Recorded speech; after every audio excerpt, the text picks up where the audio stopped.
Hello everyone, welcome back to my channel. তো প্রতিদিনের মতন আজকেও আমি একটা মিনি ব্লগ তোমাদের সাথে শেয়ার করতে চলেছি।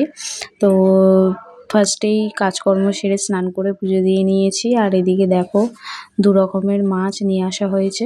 তো মাছগুলো ভালো করে ধুয়ে সুন্দর করে ধুয়ে বেছে রেখে দিয়েছি।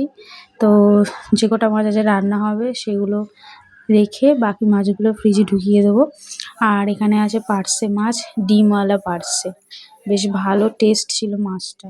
তো আজকে যেহেতু ফুলকপি আলু দিয়ে কাতলা মাছের ঝোল হবে, তো ভাবলাম ২টো পার্সে মাছ ভাজি, ভাত দিয়ে খাবো। তো সেই জন্য ভাবলাম। আর এদিকে বসিয়ে দিয়েছি দেখো ভাত আর শিম সেদ্ধ। এই শীতকালে সবজি সেদ্ধ বেশ ভালোই লাগে খেতে। তো ভাতও ফুটে গেছে। তো ভাত ফুটে গেলে আমি গ্যাসটা বন্ধ করে দিই, ভাপেই ভাতটা হয়ে যায়।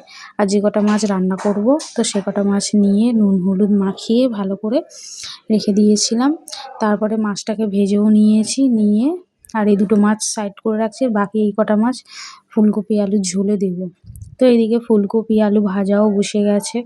সুন্দর করে লাল করে একেবারে ভেজে নিয়েছি, নিয়ে তুলে তারপরে মশলা দিয়ে যেরকম কষিয়ে ঝোল করে বানায় সেরকম মাছের ঝোলটা করেছি। খেতে খুব সুন্দর হয়েছিল। আর নামানোর সময় একটু ধনেপাতা দিয়ে নামিয়ে নিয়েছিলাম। ঝোলটা একটু পাতলা করে করেছিলাম, অল্প মশলা দিয়ে, বেশ খুব টেস্ট হয়েছিল। আর আজকে প্রচুর কাচাকুচি হয়েছিল, সেগুলো শুকিয়ে গেছে তাই তুলে নিয়ে এসেছি। সেটাই তোমাদের সাথে শেয়ার করলাম। যেহেতু কালকে বৃহস্পতিবার ছিল, আর বৃহস্পতিবারে আমি কিছু কাচাকুচি করি না। তারপরে ২টো ঘরের ২টো চাদর সেই সব ছিল।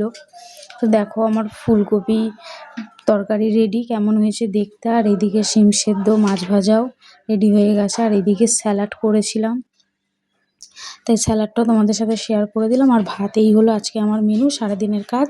টাটা, সবাই ভালো থেকো।